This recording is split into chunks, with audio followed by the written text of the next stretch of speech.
Good afternoon, ladies and gentlemen. This is Rob Robinson with Philosophy from the Frontline. This is episode number 43. I have somebody that I need an introduction to, Dan Head, but for the rest of the audience, Dan is coming in. He's an author. He's a graduate. He's doing a whole bunch of things, but I don't want to steal too much of his thunder, but I'll pass it on to Dan and just give us a quick introduction about yourself, and then we'll dive into your transition story. Hi. My name's Dan Head. I am a West Point graduate, class of 1995, commissioned as an armor officer. I did the old 5 and fly, actually 5.5, because I got the bonus 6 months after going to Korea. And then I got out, worked a little bit as a logistics consultant, and then got a job working as an electrical engineer in New York City, and that's where I still am. I've been there over 20 years.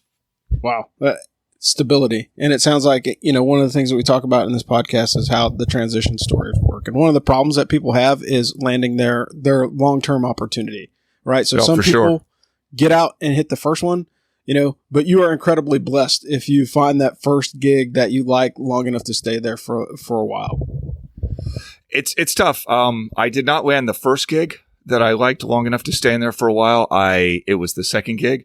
My first gig was as a logistics consultant. So we went into like distribution centers and we were doing time motion studies to help companies fire people without losing productivity.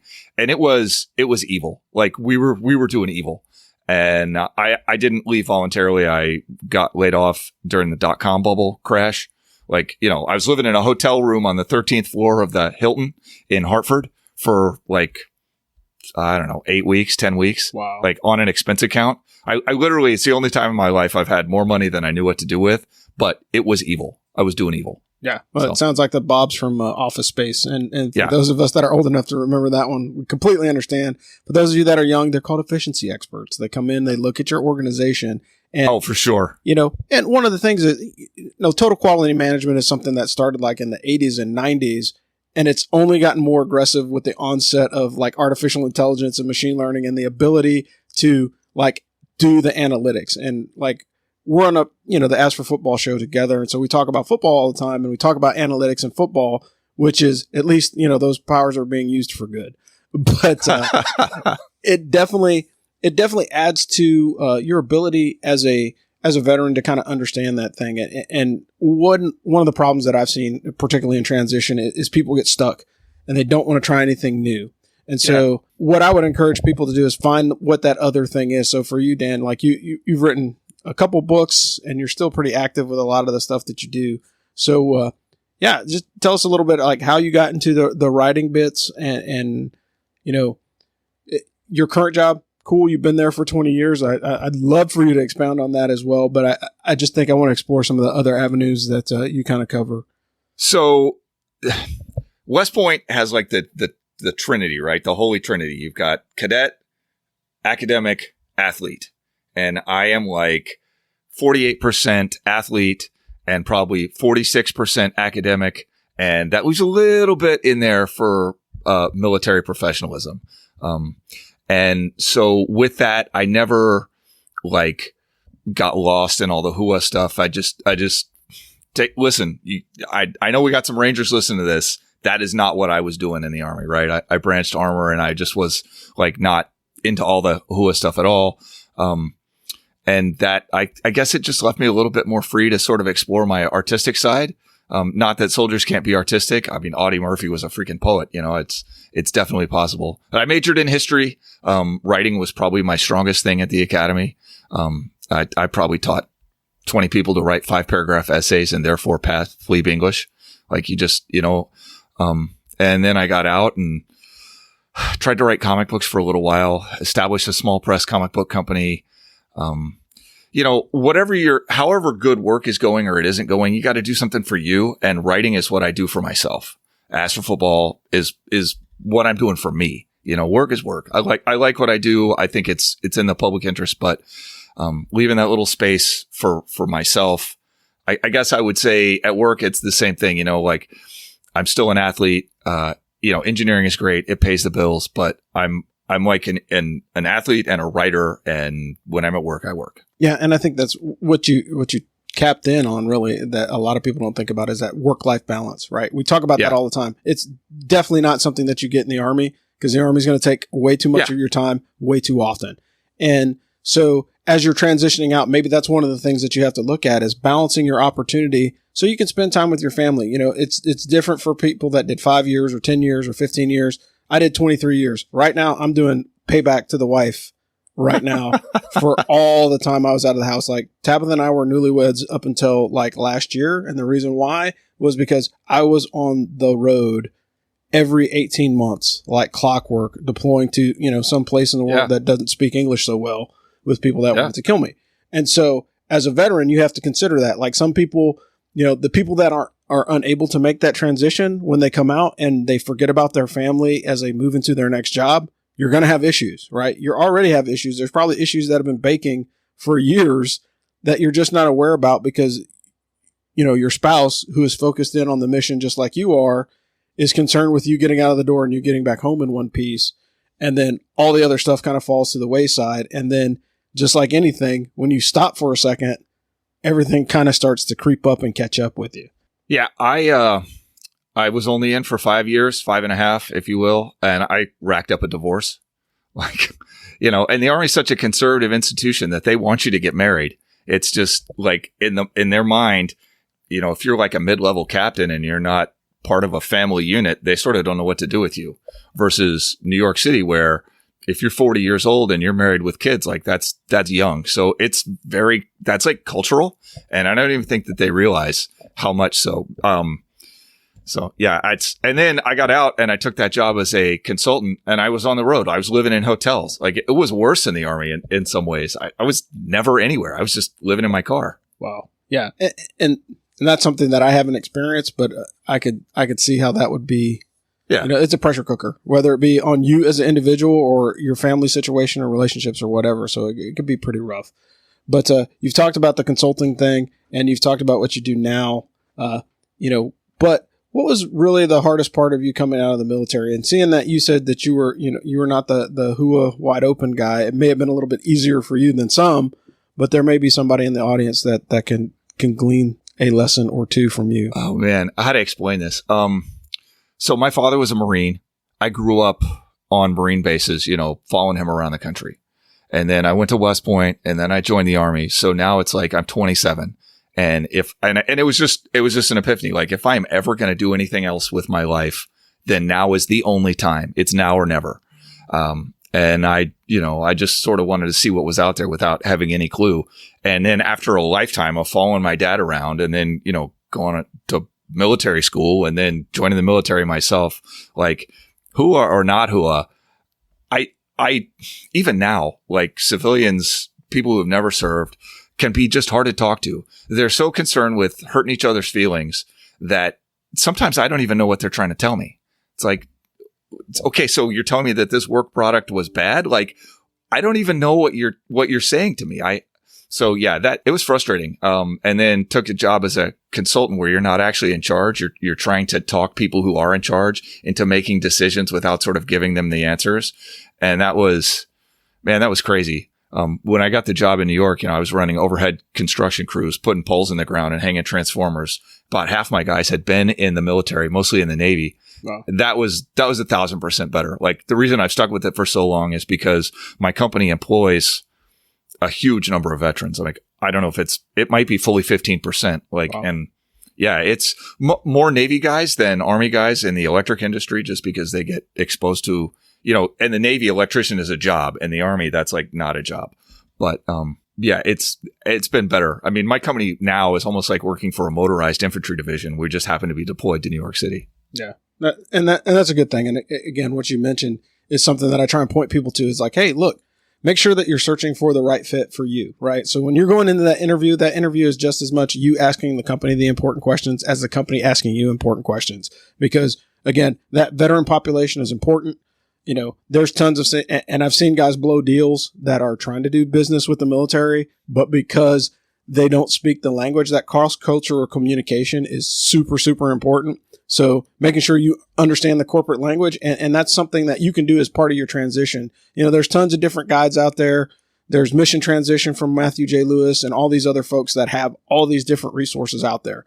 I don't care which one you use, but make sure that you're thinking about it, because when you go in and you start dropping all these military acronyms and you see the eyes glaze over the interviewer and they're like, I have no idea what you're talking about. Well, I was a company commander.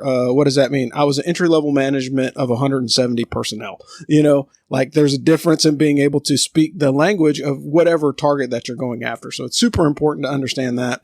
And then again, there's tons of companies out there with large veteran presence.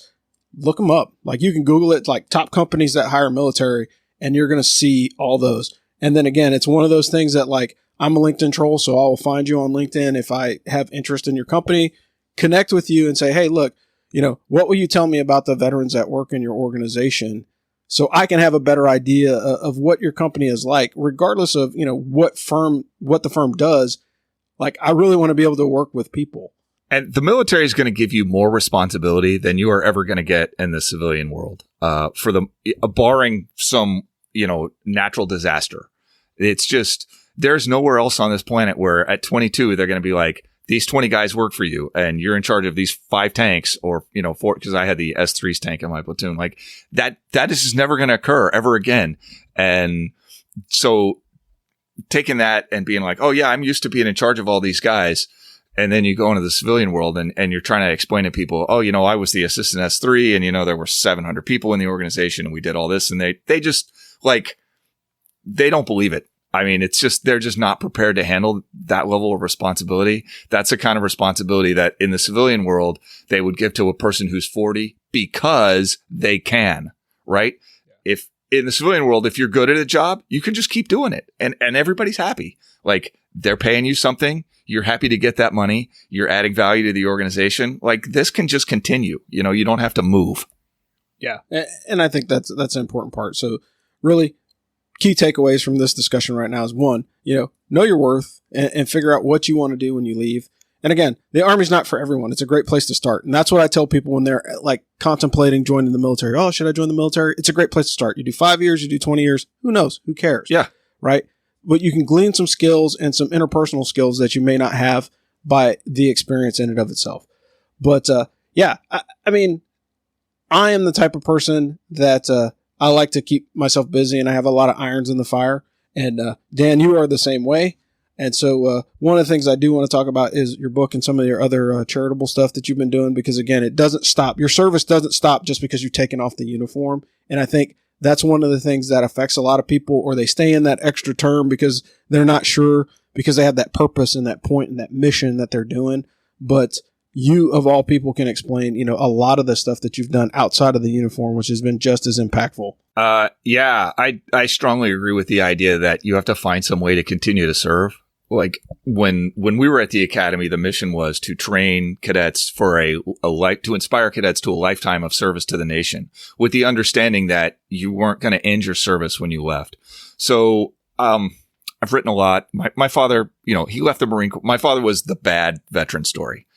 He left the Marine Corps after 26 years, climbed directly into a bottle and destroyed himself with as much vigor and gusto as he had been, as a battalion commander of Recon Marines. Like he was like a dedicated self-destructive alcoholic. And that was so hard to watch because he'd really been my hero. And, he just taught me everything, like everything. And then to watch him just destroy himself and die at 59 was impossible. So yeah, I wrote a book. The book it's got the most, Karen title ever. Swim, bike, run, live, love, repeat. Like it's 1000%. It's a book about sports and about my family that's set in the military. I wouldn't say that it's about the military. I don't think of it as a military book. All of one half of one chapter is my Army service. It's about swimming and moving around and growing up with a family that, is really working until it falls completely apart and everybody dies. And so, I hope it inspires people, but I wrote it. I write for my kids a lot. I've written a bunch of fantasy stories for my kids. I taught them to play Dungeons and Dragons, and then, we've played some, and then we have all written short stories about these characters. Like they're like shared characters. I just happen to publish mine out into the world. And so I got stuck on the third sort of book in that series. And my sister-in-law had been after me for years to write this memoir. She was like, oh, I love the stories about you and your dad. So I finally just sat down and 80,000 words came pouring out in 2.5 months. Like it was the most intense writing experience of my life. And then I was literally just going to put it in a drawer and that was it. But I decided I wanted to show it to my kids, and then I showed it to some of my friends, and it just the perfectionist took over, and so that's why there's a published form. Yeah. I don't know if I answered all your questions. No, that's good, because again, what it boils down to is legacy, and you're leaving something behind that's always going to be there, right? So we'll drop the link in the description of the podcast, but here's the deal. And I used to say this all the time, and this is a question that I always ask my captains, and they're always scratching their head. And it's like, hey, what's your legacy going to be when you get out of the Army? And because too many people think their legacy is, I'm going to get, top block on my OER. I'm going to get an MSM and PCS. it happens. And you ask people, and you're looking at those guys like, no, dummy. What's your legacy to the military? And I was fortunate enough to serve with a whole bunch of guys that went on to OCS, went to Warrant Officer School, retired as sergeants major. I got to see their kids grow up. All those things, that's what your legacy is. And if you're not thinking that way, then, maybe there's nothing wrong with you, but there might be. It's like, hey, check out, other things that you can do. Family is important. So being able to capture those stories that you had of your dad throughout your experiences, and then letting your kids be able to relive that through your literature is huge. My kids never got to know my dad, and the tumultuous time, he died in 2011, and I don't think I didn't sort of make my peace with it until I got into triathlon, and it was in the pool, out on the bike, running, whatever. I could he always wanted for us to run a triathlon together. And I wanted that. I love triathlon, but he can't swim worth a shit. He was a terrible swimmer. And, it's just true. My father, 6'5" infantry Marine, he played center on his high school football team and ran cross country at the University of Tennessee as a walk-on. You find people that can do that double. Yeah. I don't think that's not natural. And then he could also drive a golf ball 300 yards. I literally saw him pick up a golf club for the first time in 20, 25 years and hit a perfect drive off the tee 300 yards. Wow. And people were people stopped what they were doing to turn and look at this. It was that beautiful. And and then he took all of that and put it right into a bottle of pop-off vodka. Yeah. It was unbelievable. Yeah. And that's the unfortunate piece. But one of the things that we all deal with, right, is, what's the after look like? Yeah. And if you don't figure at least that piece out of it, what are you going to do after the military? If it's, hey, I'm going to write a book, or I'm going to do all these podcasts, or hell, I'm just going to go, be a ditch digger in Uganda. You know what I mean? To do something of purpose. And that purpose doesn't have to be the most glamorous thing. Hey, you probably had one of the coolest jobs in the world. You were in the military. You got to jump out of airplanes or drive a tank or Bradley or Stryker or, do all that cool stuff. That's amazing. But you may never get to that threshold of importance again, but it doesn't mean that you have to, you have to throw everything else away that you've learned in that process. And I think that's important is having a place to land, and then having people that you can commiserate with when you're down, and I know folks that struggle with that a lot. So I've had 2 times in my life where I felt like I had as much sort of responsibility and, success or leadership impact in the civilian world as I had, day to day in the Army. And it just doesn't come up every day, but after Hurricane Sandy, they gave me 35 dudes and as much equipment as we could put in the ground. And we went and we rebuilt the electric distribution system of the town of Mount Kisco. It was, we're out there 6 weeks. It was like a little deployment. Just rebuild this whole town. And they had nothing. The power was off. Everything was on the ground. Hurricane Sandy was an unbelievable event in New York. And the other time, which I've been doing this swim across the Sound since 2015, and I just won their Dream of Life Award, which is their Lifetime Achievement Award for starting my own team RBG, Rock the Black and Gold, and holding it together for a few years. We've probably raised about $30,000 now for a cancer charity, and that meant a lot to me. I really. I was blown away. I was humbled when I won that award. I realized that it's just a plaque. Nobody cares but me, but I really cared a lot. That meant a lot to me. Yeah, that's good. That's impressive. And I know that you mentioned that you were doing that, and that's awesome. I think one of the things that I'm kind of involved with now, I'm going to push some guys in your direction because I've linked up with the Combat Diver Foundation, so I'm sure that I can find some strong swimmers in that bunch that can probably help you out. Yeah, and so I think that will be a follow up that we can do. But again, like folks, Dan, I really appreciate it. You know, the insights are always important. We talk all the time, but I don't think we've ever talked in this kind of realm. We talk about, you know, college football, which is great, and you know, check us out on S for Football. Shameless plug there, but. I really, really appreciate you giving up just a little bit of your time today to tell us your story. And again, folks, like transition is transition. Like I can go into all these detailed, like, oh, these are the 33 checklists that I used. And these are the books that I read and all that other stuff. And all that stuff is great.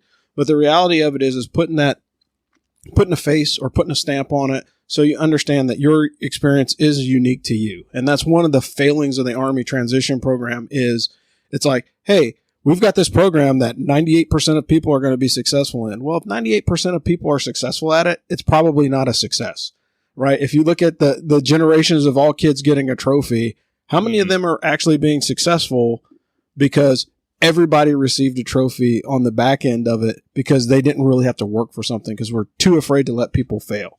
And so I think there's a double-edged sword in a high success rate in anything. But there's going to be challenges, so it might as well be challenging. But I'll leave you the last word, Dan. If you have anything that you want to plug or something else that you want to put out. Yeah, the hardest thing for me is finding ways to live locally. You know, as a West Pointer, you know, you're together for 4 years and then you graduate and your classmates scatter. And then you're in the Army and you get sent somewhere and you see one of your classmates and it's like Christmas.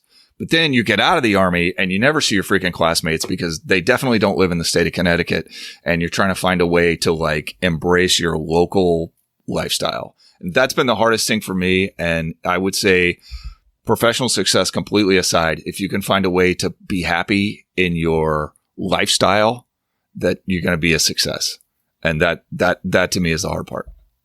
Awesome. Dan, thanks again for your time. And I think the last word, hey, bloom where planted, right? So, I mean, we say that all the time in the Army, but that's also as your civilian life as well.